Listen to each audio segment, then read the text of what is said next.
right, welcome to the Inward Bound podcast, Find Yourself with Alex and Kirsten. I'm Alex. And I'm Kirsten. So here's what we're finding out. Talking about yourself, well, for us, talking about ourselves is extremely hard. And I feel like a lot of people might resonate with that. Talking about yourself, sharing about yourself, being vulnerable. Take number 4, because we're all about transparency. This is the 4th time that we've tried to do this. Because again, I think just right off the top ropes, everybody, when they're born, going through childhood, going through just growing up and being a human being, gets ingrained in them core beliefs and core experiences that define who they are for the rest of their life. Now, those core beliefs have the ability to be changed, to be altered, to be evolved, but until you can confront those things, it's very difficult. And so for both of us, we both have these core beliefs, which I have no problem sharing my core beliefs in the sense of I believe that deep down I am too much and I am annoying to everybody because of how large of a personality, how large my emotions are. I think that I am not enough and I am not worthy sometimes of even being around on this planet, if like that's my truest belief. And you know, my other one is that I just don't matter. My needs don't matter. My interests don't matter. Any of that stuff. So if through that lens, because we talk about our perspectives and our lens from our own perspective, and everybody has their own perspective, environment that they grew up in, life journey that they've been on. And for us, at least I'm speaking for myself right now, with my core beliefs that I know are there, it is very hard to talk about yourself. Because in the back of my head, while I'm talking about myself, I'm like, nobody who's ever going to listen to this or watch this cares. But those thoughts are not me. That is not who I am. And I know that that's not what people are thinking. Unless you are thinking that. I'm just kidding.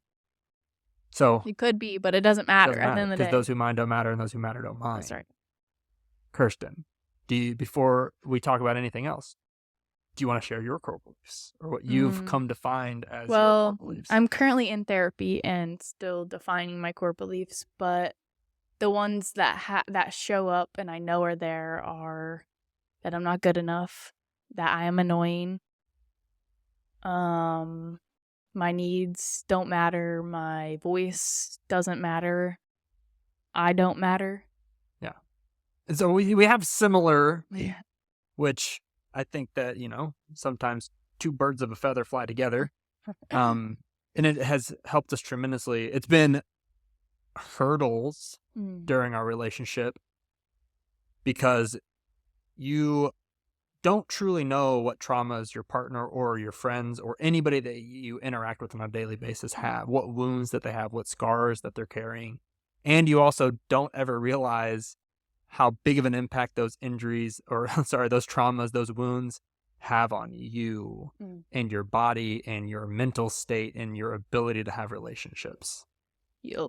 And that's why, wow, episode's over. That's why taking care of yourself and meeting your needs and prioritizing yourself, loving yourself, spending time with yourself to be able to realize that you are important yourself. And you matter because you do helps so much with relationships, because instead of operating from this lens, from this perspective, from this space of I am not enough and I don't matter and I know no matter what I do, I am annoying because I'm so loud and overpowering, but coming from a standpoint of like, no, like that's who I am. That is me. Being unapologetically ourselves here. So that's what we're going to try to do right now, is be unapologetically ourselves and talk a little bit about because we talked on the first episode kind of our why and what brings us here and what we're hoping to accomplish. And we wanted to peel back the curtain a little bit and talk about what path have we kind of been on and what are the major stops along the way that have really been catalysts for us to continue on this journey, to get as far as we've realized we have come. We have a long way to continue to go, but to have those realizations. So Kirsten, just take us on a bullet point map quest of you were born, school, career, and now we're here. So I'm starting here. Yeah. What's the question? Born? Okay, where were you born? I was born in Indiana, Indianapolis, Indiana, in 1994. Brothers or sisters? I have two older brothers. One's 2 years older, one's 3 years older. Okay, so young kids, a lot of them in the house. That equals a crazy time. Yeah, from the lens of having one kid, we're like, wow, how? Yeah. Which, if you're listening to this and you have more than one child, kudos to you. We are stopping at one. We out. Because we left her. Okay. So, where did you go to school? High school. Where did you go to, like, high school, elementary school? What kind of town? Like a small town, like an hour north of Indy. We moved when I was like 4. Yeah, small town. Graduated with like 47 or something in my class. Not a lot of diversity. Not a lot of diversity. Everyone knew everyone. Middle names, birthdays, all that stuff. Okay. So then played sports all throughout high school, volleyball, basketball, softball, had a propensity for softball, ended up kind of last minute decision to pursue that in college, which took you to University of Evansville. Playing softball. Yeah. Okay. So how long did you spend at Evansville? All 4 years? No, I transferred. So I went, 2 years, and then ended up realizing I was studying exercise science, pre-physical therapy, realized like nutrition, enjoyed reading, learning about that more. So I ended up transferring to Ball State University for my junior and senior years. To pursue nutrition? Nutrition. Yeah. So after you finished your degree at Ball State, then what was the next step? Did an internship, sports nutrition internship at Notre Dame. Then I got my master's from Illinois State University. Did like a sports nutrition graduate assistantship. So working a lot of hours, doing a lot of school, busy. Ended up getting hired on I did an internship and then got hired back on as the first full-time dietitian with the Colts. And then COVID happened. Yep. And you were at Indianapolis for 4 seasons, yeah, right? I was there 4 seasons. Yep. Yes. And then where did you go after the Colts? And then University of Texas to work with the football team there. Which was like not this current season that we're in 2023. Yeah, it was the season before 2022. Yep. And then I was working there, was really excited about growth, but then I also, like, right before I took that job, found out we were expecting our daughter, Connor. And one of my grandmas had just passed away, and so moved 16 hours across the country to live in Texas, worked there, spent my time pregnant there, and then had our daughter in December of last year. And I decided I was not going back to work after maternity leave.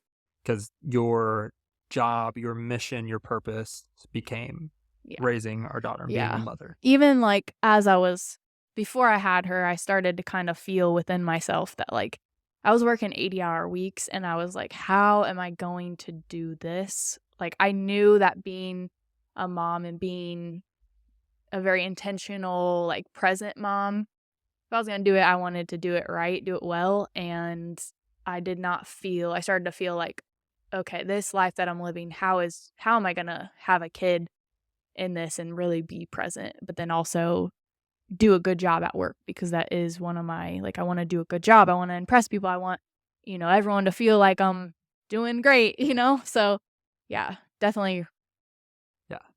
So we had our daughter in December of 2022, and it's almost a year since that time. In the past year, you've just been a mother. Just a mother. Like, which I mean, doesn't mean anything. Yeah, like you had no, it doesn't. No, I'm saying just a mother is should not even be a statement, because it's like just a mom. Yeah, no. Well, I also have my own private practice I've been working on with some clients, but definitely adjusting to this period of like, well, especially right after Connor, I literally felt like she had like freed me from this other path.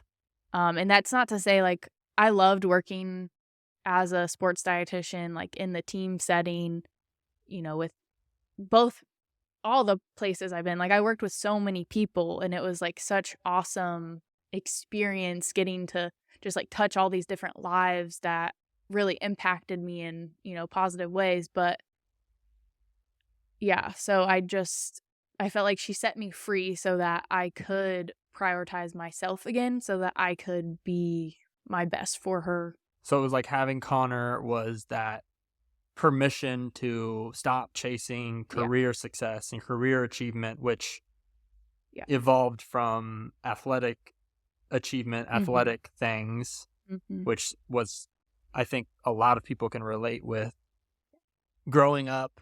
And I know that there are people now today that are like mad about participation trophy culture. Because like, back in my day, only one team got the trophy. Like, and so there was a long line of people that thought like you had to be the best, you had to be number one. That was the perfection and reaching the top. And I know that I personally fell into that as well. So just kind of looking back on that journey, that quick bullet point journey, what do you like when you look back? Like, what are the common veins or the common like struggles that you may have seen pop up, or are there any major things that happened along the line that you're like, wow, that changed my trajectory, or that's what helped me kind of get to where you are today? Yeah, I mean, there's definitely some things before this, but I feel like COVID 2020, right? It was like the first time that I was able to, or really forced to slow down and actually like spend time with myself, which was, I remember just being such an uncomfortable thing. Like I had a lot of anxiety during that time, and I was like I didn't have anywhere to go like off to and hurry around to. Like we were just home. Like, and so we had to come up with like a routine, a schedule. And part of that was like, I ended up, because of my anxiety, I got a workbook that was like for anxiety and depression. And so I started to learn about this stuff. And it was like, for the first time, I was like, okay, like this is an actual thing. Like maybe there's not something wrong with like just me. And I almost just felt validated, and like, this is a real thing that I'm experiencing. And it seems as though, because we talk about it all the time, that most people, like one thing that we hope for people is that they wake up and that they stop distracting and they start living their life, which I think that whenever we talk about distraction, we talk about social media, we talk about phones, we talk about electronics, watching television, whatever that might be. But it also shows up in working really hard and being really busy and perfectionism. Yeah, perfectionism, and always trying to be doing something so that way you don't have to. Because I remember whenever the world stopped and you were forced to work at home for a little bit. Like everybody was forced to work at home for a little bit. But I remember having those moments because it was like you weren't constantly go, go, go, go, go, and always having something on your plate. And you were so uncomfortable to start. Yeah. Just like, because, well, in a term that we have come to find out is a real phenomena, is like hurry sickness, where you always feel like you have to be doing something. You always feel like you have to be accomplishing and doing and moving forward with whatever that looked like. But that ability to slow down, or that opportunity to slow down for you, was what, from my perspective, looked like the biggest catalyst for just this entire past 3-4 years of just hyper growth, it feels like. Well, after that time, I actually started taking like medication during that time, and that was like a first, and felt weird about that for sure. But then I also started going to therapy after that. And I also remember during that time, I'll say like that was the first time I remember there was a moment of like I felt like I was actually in my body, which was like, do you remember that? It was like eye-opening, like what? Yeah. Like this is what this feels like to be like present and to be mindful of my body. Yeah. Like, so yeah, it was just all crazy. And then going back to work, like that's when my social anxiety really kicked up, because it was like, okay, you go from being alone to then being around all these people. Yeah. And so I started going to therapy and learning about mental health and learning about like emotions and just so much. And learning about what you talked about without talking about it, learning about the concept of dissociation and almost like depersonalization, derealization, whatever you want to call it, where because of something that had happened in your life and traumas that you had accumulated, it had kicked you out of your body in a sense, that you weren't You didn't feel like you were like actually in the pilot's seat, and it was Yeah. just kind of an autopilot-y type life. And never really present of my internal, what is Right. going on in my internal. Yeah. Like, yes, my head, my thoughts, like, would be running wild, and I would just be lost in that. And not necessarily even Present. feeling your needs, not Yeah. even feeling how your body felt, Yeah. or like having that awareness of yourself Yeah. was I know it was so hard for you to even like talk about, let alone like feel, because that was like what Mhm. your lived experience was. So anything else? So obviously COVID was boom, massive bomb. Oh wow, I have all these realizations. Is there Mm. anything else? Like what else has kind of just like come up, or that you've been working through, maybe even since COVID or before COVID that I you mean, can I share? think also just, like, continuing on that path of, like, prioritizing mental health, like, literally every day I feel like I'm growing in that area and realizing how impactful it is to overall well-being and how it impacts the body, just how it's all so connected. So literally every day I feel like I'm learning something new about myself because I am, and increasingly throughout that from that time to now, like, spending more time with myself, like, meditating, Getting to know mindfulness, yourself, getting to literally. know myself, literally, like, making that a priority in my life, which is really hard to do if you have a crazy busy job. So that definitely got put on hold at times, and I, like, started to feel like I was reverting back, or, like, I was lost in that, like, who I was when I was working at Texas even. Like, I would come home just really long hours, and then I would come home, I was pregnant, I just wanted to sleep, and, like, there was no time for myself. So if anyone out there can relate to that, um, it's hard, but yeah. So now I guess, like, having Connor was the Yeah. next probably catalyst for me. Or even being pregnant with Connor Oh, in a being sense, yeah, because that's when we both started. yeah, Obviously, it started off in, okay, we want to make sure that we are the best possible parents yeah, that we can be. And then, which, when you start going down that rabbit hole of like, okay, how can I make sure that I am the best parent that I possibly can be? You start to realize how important child development is, and mm, how important child emotions are, and how formative all of those years are, and how it really started with us. and yeah, how they learn all that from us. So I definitely, there were times where I didn't know what to do with my emotions. I didn't have the vocabulary of emotions. Like, you were talking, I think last time, maybe at some point, about, like, noting emotions. Like, I wasn't able to do that. So it's like I was just storing it all in my body, and it's just crazy once you, like, start doing this work. But it was all based on wanting, like, even before I was pregnant, I was going to therapy because I was like, "I do not like who I am." I honestly hated myself. Mhm. I felt reactive. I didn't feel like I even had, like, control of my emotions. Obviously, like, now I know emotional regulation is a thing, and I just knew I didn't want to be a reactive, like, definitely I have my moments still, but, like, I just wanted to feel more, like, at peace, I Yeah. guess. Yeah. And again, be that example for our daughter, Exactly. both of us, to be able to, because I think a lot of people might resonate with like, oh, sometimes I just feel so reactive, and sometimes I feel just like I don't have space for anything, or anxious or depressed or overwhelmed. Really, like, how many people just walk around constantly Mhm. feeling overwhelmed?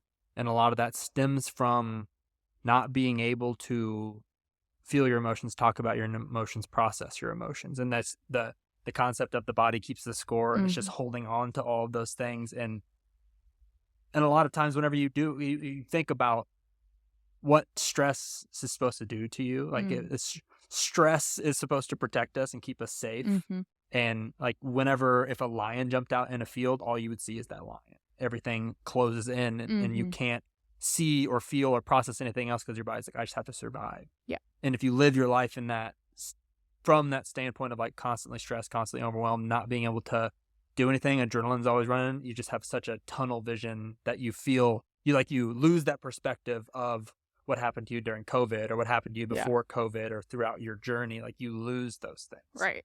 And yeah. And so being in a stressful environment, like, we've talked a lot about environment. I was in a stressful environment a lot. honestly, now that I can look back and see that. And especially when I have these core beliefs of like, I'm not good enough, I don't belong, or I'm not accepted, I'm annoying, like all these different things. And then also having a lens of self-hatred, it just made it really hard. Honestly, I just, to be where I am now and feel how I feel now, I'm just really thankful that I've been on this journey and can pass that on and continue even growing more, but like as we raise Connor, but that I can just show up in such a better way for you too. Yeah. Like, yeah. And before we, I feel like before we continue to go just further down this path of how hard the work is and how important the daily work is, just I'll go ahead and spit off my bullet point journey, just so that way, like other people who are listening or watching understand my perspective as well. So I was born, obviously everybody was born, but two parents, one older brother, 5 years older than me, moved around a lot as a kid, which looking back, that was a defining moment of my life, is the moving around and the constant change. I played sports growing up, but I wasn't extremely committed to sports. Did a lot of outside of the school activities. I was heavily involved in my church and my youth ministry in things called Wildlife and Young Life, which is pretty popular around these parts. Went to a bigger high school, Castle High School, graduated with like 400 people. So had a little bit, Southern Indiana is not the most diverse place, and there's not a ton of different perspectives and people, but there was enough that I was luckily exposed to some things in high school. Went to college at the University of Evansville with the dream and the desire to be a physical therapist. That's what I thought all right, I know what I'm doing until I retire. I know what that looks like. Was in a fraternity in college. That was kind of like my sports team. That was my place to be, to feel an importance and like have roles and everything.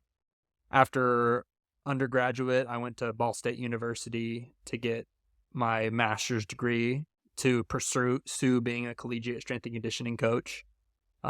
Because in childhood, I was overweight and bullied, and that led to me getting into the gym forced by my mom, because my mom was kind of like, because she was always been an exerciser, and she was like, I know that exercise is good for you, plus like might help you not get bullied. That's not what she said, but that was my impetus for wanting to work out, wanting to get strong, because then me being somebody that went to the gym and me being somebody that was like strong or muscular or whatever became my identity for a long time.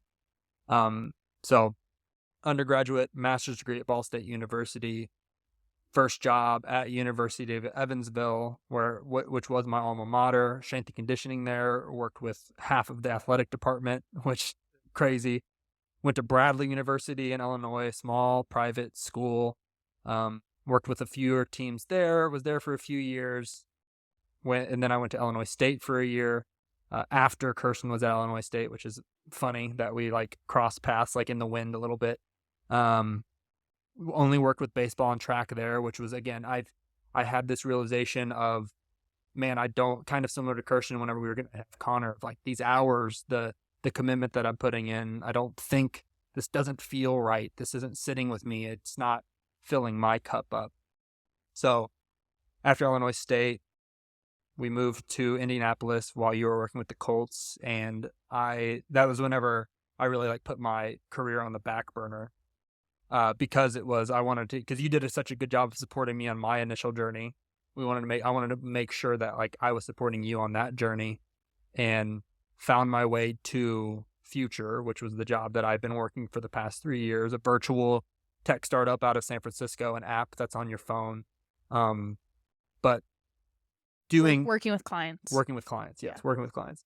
And that brings me to today, basically, because again, my last day at this job was a couple weeks ago. So it's not your last day working kind of your career was a year ago. My last day working, quote unquote, my career was a week and 2 days. A week and 2 days ago. Oh, 1 day. But similar to Kirsten, when I look back and I think about the major things that kind of impacted me, one, yes, moving as a child impacted me. That's that sense of, what's the point of making deep relationships whenever here in a year or so I'm just going to pick up again and have to restart all over again. So I had a fear of commitment. Some of the jobs that I worked in, well, one, I had major imposter syndrome working all of my jobs, thinking that I was just not good enough because that's one of my core beliefs, and thinking that like I didn't deserve to have these jobs. I didn't deserve to work with these athletes. I didn't deserve to have the space to speak and share my ideals and like help mold people. And I think, really whenever I look back at, I went through depression in college. I think that I had some of it high school, but I never really processed it as that. And one of the reasons why I have or had such bad depression, I think, was one, yes, like we've talked about, I wouldn't process my emotions and I wouldn't show my emotions. I wouldn't let my emotions out because all that I thought that I could be was just like positive and friendly and happy, and like nobody could see me down. Like I hated whenever people saw me down. I hated whenever people saw me angry, upset, whatever you want to call that. And so I would hold it in. And so whenever I moved away from home for the first time, like true home, that's whenever like depression really hit for me, because it was like I was alone. I didn't have my support system. And that depression and anxiety, which I think is like the end game for everything that I was going through with imposter syndrome, with long hours, with doubting myself. Burnout. Yeah, not loving myself. I spent most of my time, all of the stops that I talked about, not necessarily future because I've been working on myself, but Evansville, Bradley, Illinois State, depressed. But not showing it at work. But not showing really. at work. It was just at home. Because I think that if you ask any of the athletes or coaches that I worked with at any of those stops, I doubt any of them had any inkling that I had anything going on under the surface, because I am an excellent masker when it comes to those things. Unfortunately, like that, to me, that's a sad thing that like I didn't feel as though I was able to show that I was down or like take a day off for myself. Well, I think I can relate to that too, and probably people out there, is that emotions in our culture have been kind of like a sign of weakness and not acceptable, not allowed. You think about even kids, like I feel like for a while it was like hurry and like be okay, and be okay. But really we've kind of come to learn that like our emotions are okay. It's like a part of us. It's our body telling us something is going on that we need to feel so that we can move beyond it. Yeah. And I think that, like, of course there is a time and a place for that. Right. Like, I'm not saying that, like, looking back, I wish that I would have, after a lift with the baseball team at Illinois State, sat in cross-legged holding everybody's hand and being like, hey, is anybody depressed? Let's talk about it. Let me share how I'm feeling. Like, I know that there's a time and a place for that. But also understanding, because I think you also have to understand as a person, like putting yourself forward, putting yourself first and loving yourself kind of trumps that thought of putting everybody else.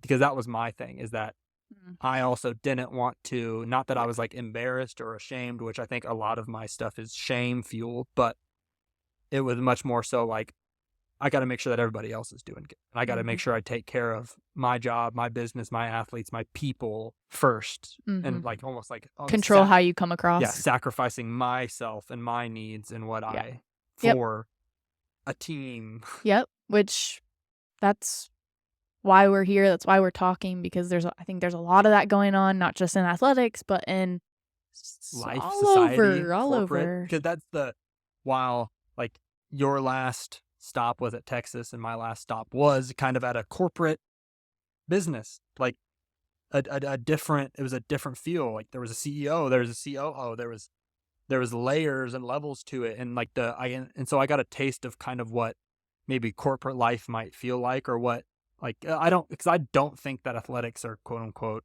normal jobs. Like there are structures and there are bosses and there are that stuff, but it's a little bit of a different feel.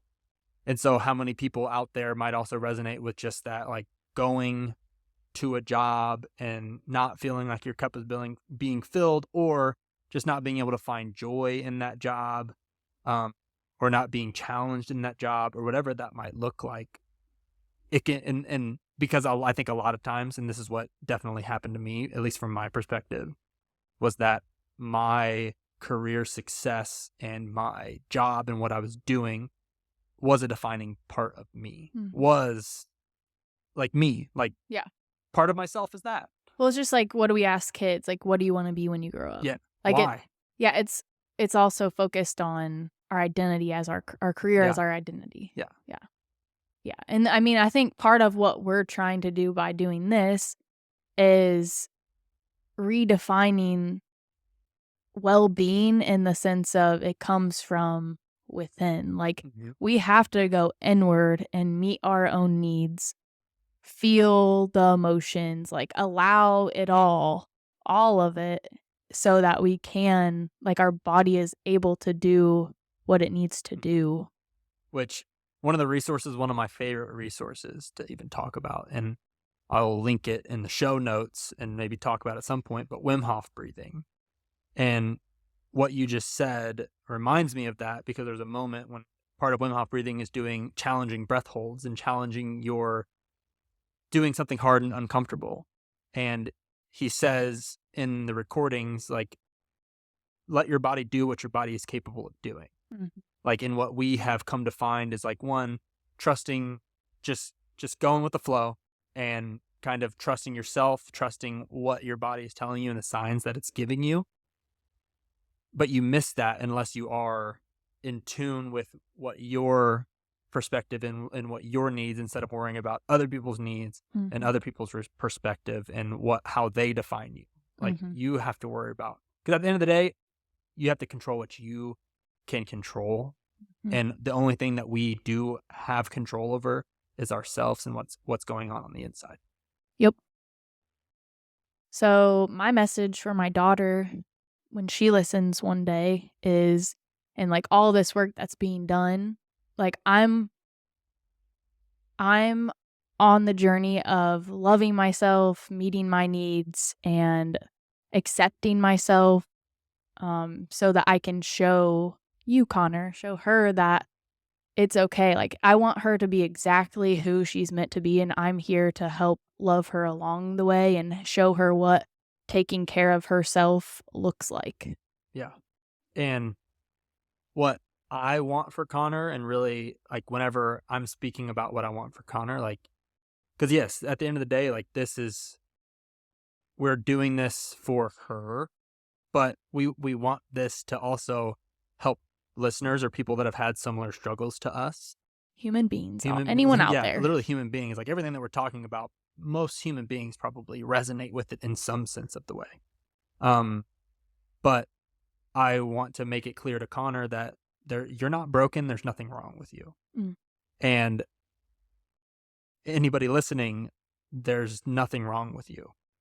Yeah. You're not broken. There's nothing to fix. There's things to improve on, and there's things to grow, and there's things to evolve and change. But having that realization of who I am today does not have to be who I am tomorrow. How I'm feeling today does not have to be how I feel tomorrow.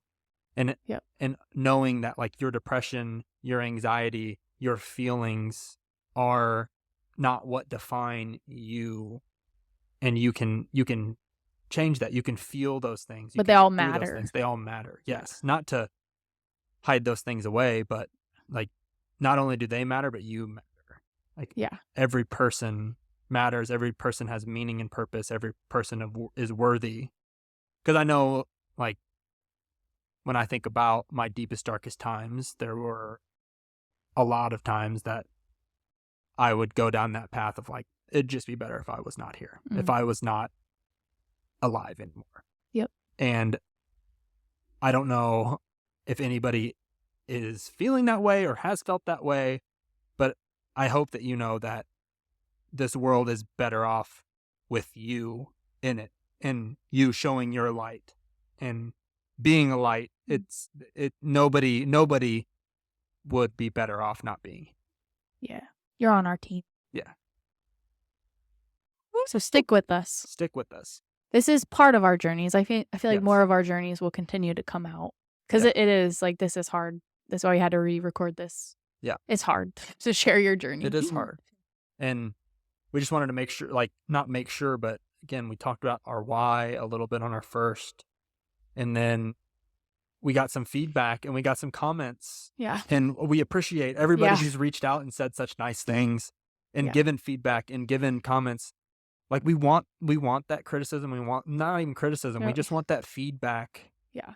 If you feel compelled to ever give feedback, or even just like how this touched you, because it Yeah. helps us not only just be like, okay, woo, we're yes, like what we're trying to do is making a little bit of sense, but also it helps us get better. Yeah. And push through fear, that doubt, all the things we are working through. So shout out to everybody that has already texted, DM'd, called, said it in person, whatever. Thank you. We appreciate you. And we appreciate you listening. We appreciate you being along for the journey. So take care of yourself, take care of each other. Let's keep growing. Every day. Do the work every day, even when it gets hard, because it's going to get hard. Yep. Just show up every day and do something is better than nothing. Yep. Just do your best. Do your best. See Peace ya. out.